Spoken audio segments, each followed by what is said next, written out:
माझं नाव रोहित राजकुमार शिंदे आहे. मी राहणारा प्रॉपरचा लातूरचा आहे. माझं admission ITI government ITI Ausa इथे आहे औशाला. तर आमच्या जे वर्ग शिक्षक आहेत त्या गेल्या वर्षी आम्ही त्यांचं नाव मनीषा खानापुरे. तर त्या इलेक्ट्रिशियन ट्रेडला आमच्या शिकवायला आहेत सेकंड इयरला. तर गेल्या वर्षी आम्ही फर्स्ट इयरला असताना त्यांनी आम्हाला फक्त स्टार्टिंग अशी केली की घरी होल्डर बसवायचं आहे आणि इलेक्ट्रिशियनचं काम आहे आणि शिकायला भेटते म्हणून आम्ही त्या टायमाला असा काय अंदाज नव्हता की पुढे त्यांनी काय काय करून घेतील आमच्याकडून. तर मी आणि माझा मित्र आम्ही दोघं गेलो आणि राहणारे आम्ही लातूरचे म्हणून आम्हालाच ते लातूरचे त्यांनी लातूरच्याच राहतात म्हणून आम्हाला बोलत असायचे त्यांनी सारखं. तर तिथून सुरू झाली. त्यांनी कॉलेज आमचं 5:30ला सुटायचं, आम्हाला यायला लातूरमध्ये 6:30 बसमुळे ते उशीर व्हायचा.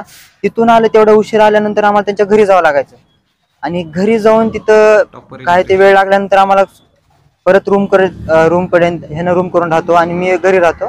तर चलत यायला 8:30 9 कधी कधी 9 9:30 पण वाजलेले. तर तशी सुरुवात झाली. आता ह्या इतक्या दिवस तर आम्ही काम केलं 2 वर्ष झालं. पण ह्या 1 महिन्यात काय झालं, 1 तारखेपासून आम्ही कॉलेजलाच गेलेलो नाही. आम्ही मॅडमच्याच घरी राहत होतो. म्हणजे 3 दिवस आम्ही मॅडमच्या इथं राहिला होता. त्यांनी तिरुपतीला गेल्या होत्या आणि त्यांनी आम्हाला घर सांभाळायला ठेवलं होतं. तिथं हॉस्टेलला दिलेली मुलं आहेत कॉट बेसिसवर, तर त्यांना लक्ष ठेवायला ते आम्हाला त्यांनी ठेवून घेतलं होतं. तर आणि त्यांच्या घरचं पण काम चालू होतं. ह्या महिन्यात त्यांच्या घरचं रिनोव्हेशनचं काम चालू होतं. तर तिथं इलेक्ट्रिशियनचं काम आहे असं म्हणून आम्हाला बोलून घेत होत्या त्यांनी. इलेक्ट्रिशियनचं काम आहे म्हणून असं बोलून घेतलं आणि पूर्ण महिन्यात एवढ्या फक्त 1च दिवस इलेक्ट्रिशियन आला होता आणि त्यांच्या हाताखाली फक्त 1च दिवस आम्ही काम केलेलं आहे. बाकी एकही दिवस आम्ही इलेक्ट्रिशियनचं काम केलं नाही. बाकी सामान शिफ्टिंग इकडलं तिकडं कॉट बेसिसवर रूम देतात त्यांनी त्याचे कॉट इकडले तिकडे ठेवायचे, ह्या घरून त्या घरी त्या घरून ह्या घरी. नंतर वॉलपुटीचे काम झालं, कलरिंगचं काम झालं, असे काही काम झाले, POPचं काम झालं की ते जे वेस्टेज असते खाली पडलेलं सगळं साफसफाई ते सगळी साफसफाई आम्हीच केलेली आहे. तिथं आम्हाला दोघांना सांगून द्यायचे हे करायचं ते करायचं म्हणून. आणि त्यांनी कॉलेजला गेल्या का त्यांचे मिस्टर आम्हाला सांगायचे, सर त्यांनी सांगायचे आम्हाला हे करायचं ते करायचं. आम्ही करायचो. आम्ही हे सगळं काम प्रॅक्टिकलच्या भीतीपोटी आम्हाला त्यांनी सुरुवातच कशी केलेली, हे सगळं तुमचं प्रॅक्टिकल आहे, हे सगळं तुमचं प्रॅक्टिकल आहे असे म्हणून आमच्याकडून काम करून घेतले त्यांनी. प्रॅक्टिकलचे मार्क म्हणून आम्ही 2 वर्ष कशाला वाया घालायचे. गव्हर्नमेंट ITI नाही, तब्बल 1 महिना तुम्ही काम केलं. तुम्हाला 1 महिन्यामध्ये वाटलं नाही का बाबा आपण हे काम करतोय, खरंच प्रॅक्टिकल मध्ये ह्याचे मार्क मिळणार आहेत का? तुम्ही मॅडमला विचारलं नाही का? असं विचारायची आमची हिंमतच झाली नाही ना सर. आम्हाला तुम्ही हे काम का सांगाल त्याची पण विचारायची हिंमत झाली नाही आमची. कारण की प्रॅक्टिकलचे मार्क आहेत. थोडं पण काय मॅडमचं बोलण्याची पद्धत तुम्ही ऐकलं तुम्हाला कळेल. त्यांनी आम्हाला कसं सांगत होत्या, काम पण त्यांनी कसं सांगत होते ते तुम्हाला कळेल. कारण की त्यांनी बोलत जसं होतं ना ते आम्हाला त्याच्यावर प्रत्युत्तर पण द्यायला जमत नव्हतं. असा प्रेशर देऊन बोलायच्या, टोमणे देऊन बोलायच्या, असं भरपूर विचित्र पद्धतीने बोलायचे सर. तर या महिन्यात आम्ही तिथलं सगळे साफसफाईचे कामं केले. आता ते परत दिवशी सोमवारी काय झालं, आम्हाला दुसऱ्या घरचे काम सांगितले त्यांनी आणि तिथं काय होतं छतावरचं असे पोते फिते आम्हीच टाकले, आम्हालाच टाकायला सांगितले होते. ते पण तिथं सगळं कुत्र्याने मांजरीने घाण केलेली होती आणि ते सगळं घाण पण त्यांनी आम्हाला व्हिडिओ कॉल करून आम्हाला असं सांगितलेलं की हे करायचे ते करायचे. आम्ही व्हिडिओ कॉलवर आम्हाला सांगितलेले काम, व्हिडिओ कॉलवर त्या दिवशी. आणि असं प्रकारचं बोलणं सर तीव्रतेचा आम्हाला ते सहन झालं नाही त्या दिवशी. मग त्या दिवशी तसं झाल्यावर मग आम्ही ठरवलं की घरच्यांना पण सांगायचं आहे. घरच्यांना असंही माहित होतं पण आम्हीच जाऊ द्या आमचं प्रॅक्टिकलचे मार्केट, जाऊ द्या आमचे प्रॅक्टिकलचे मार्केट म्हणून आम्ही काही बोलू देत नव्हतो त्यांना. तर परत दिवशी असं झाल्यावर माझ्या आईचा पण व्हिडिओ कॉल आला. तर त्यांना कळालं आम्ही तिथंच आहोत, काम करायला. तर ते व्हिडिओ काढून त्यांना दाखवले आम्ही हे केलेले. तर मग ते घरच्यांनी ते व्हिडिओ बघितलं, त्यांना सहन झालं ना, त्यांनी प्रिन्सिपल मॅडमने तक्रार केली. मग असं झालेलं आहे आमच्याबरोबर. प्रिन्सिपल मॅडम त्यांनी असं म्हणले की तुम्ही माझ्याकडे काम होतं, तुम्ही मला पहिलं तक्रार करायचं काम होतं. पण आम्ही त्या ठिकाणी आम्हाला भीतीपोटी आम्ही त्यांच्याकडे जायचा पण विचार केला नाही. सगळ्यात पहिलं मी जे दादा आहेत ना, सुशांत दादा, त्यांना मी सांगितलं की असं आमच्याबरोबर होतंय, तुम्हाला काय वाटतं आम्ही काय करायला पाहिजे. तर त्यांनी म्हणले तुम्ही घरच्यांना बोलला का नाही, तुम्ही बोलायला पाहिजे, घरच्यांनी तक्रार केली पाहिजे. मग त्यांना आमची भीती पण सांगितली. त्यांनी मग आम्हाला एनकरेज केलं की तुम्ही तक्रार करा, तुम्ही पुढे जाऊन. नमस्कार. 2 दिवसापूर्वी औद्योगिक प्रशिक्षण केंद्र औसा येथील विद्यार्थ्यांनी आपल्यासोबत संपर्क केला. त्या विद्यार्थ्यांकडे काही व्हिडिओज होते. त्याच्यामध्ये ते विद्यार्थी त्या ठिकाणची जी घाण आहे ते त्या घरची साफसफाई त्या ठिकाणी ते करत होते. ज्यावेळेस त्या विद्यार्थ्यांनी आपल्याला सदरील घटना सांगितली की कशा पद्धतीनं ती जी प्राध्यापिका मॅडम आहेत त्या विद्यार्थ्यांवरती दबाव टाकून प्रात्यक्षिक मार्काची भीती दाखवून त्या विद्यार्थ्यांकडून काम करून ते घेण्याचं काम ते प्राचार्य म्हणजे त्या प्राध्यापिका ज्या आहेत त्या मागच्या 1 महिन्यापासून करत होत्या।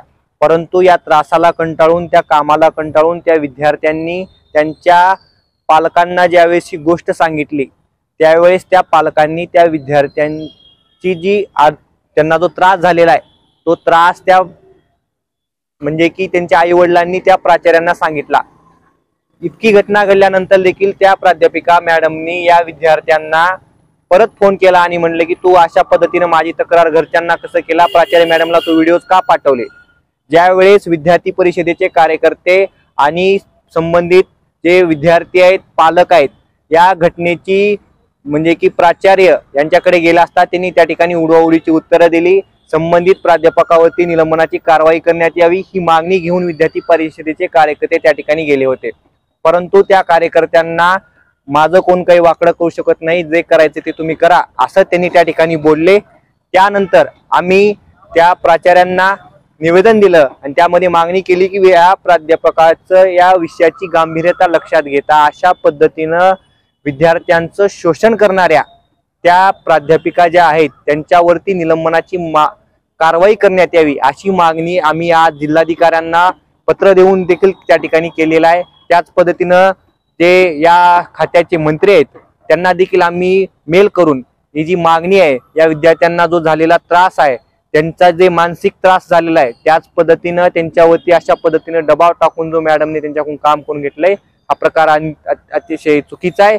आणि जोपर्यंत या विद्यार्थ्यांना न्याय मिळणार नाही व त्या प्राध्यापकावरती निलंबन होणार नाही तोपर्यंत विद्यार्थी परिषद म्हणून या ठिकाणी आम्ही या विद्यार्थ्यांसोबत आहोत आणि त्या प्राध्यापिकाचं निलंबन झाल्याशिवाय आम्ही थांबणार नाही। सर ॲक्च्युली ही घटना झाली हे मला 26 तारखेला कळले, ज्यावेळेस त्यांचे पाल्य मला येऊन भेटले। त्याआधी जे तक्रारदार प्रशिक्षणार्थी आहेत त्यांनी मला एकदाही सांगितलं नाही की आम्हाला मॅडम काम लावतात। ज्या दिवशी मला कळलं विदिन टाईममध्ये मी त्या मॅडमला त्या बाबतीचा खुलासा मागितलेला आहे आणि तो खुलासा त्यांनी दिलेला आहे।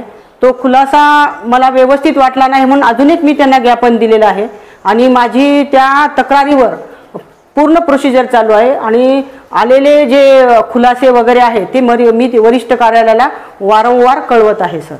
आणि मुलांना योग्य न्याय मिळेल। मुलांनी जे हे केले हे माझ्या प्रिमायसेसमधलं नाही आहे। जर माझ्या प्रिमायसेसमधलं हे काम असतं तर माझ्या तेव्हाच लक्षात आलं असतं। तर माझं म्हणणं एवढंच आहे की या मुलांना नक्की न्याय मिळेल। अच्छा, आणि अखिल भारतीय विद्यार्थी परिषदेकडून मी असं करण्यात आलं की तुम्ही त्यांना पण चांगलं म्हणजे वागणूक दिली नाही असं त्यांचं म्हणणं आहे, त्याबद्दल काय? नाही सर, हे म्हणणं त्यांचं अगदी चुकीचं आहे। ज्या दिवशी त्यांचे पाल्य भेटायला आले होते त्यांच्याशी माझं बोलणं चालू होतं तर मी त्यावेळेस त्या मॅडमला बोलायला सांगितले होते। मला असं वाटलं की मॅडम त्यांची मुलं घेऊन आतमध्ये आल्यात, पण ते मुलं त्यांची नसून अखिल भारतीय विद्यार्थी परिषदेची ती मुलं होते। अचानक ते मुलं आतमध्ये आले आणि माझ्यावर बंबरिंग करायला सुरू केले प्रश्नाची। मी त्यांना म्हटलं की हे तुमचं असं येणं योग्य नाही, तुम्ही एखाद्याने मला येऊन आधी निवेदन द्यायला पाहिजे होतं, नंतर तुम्ही मला प्रश्न विचारायला पाहिजे होते।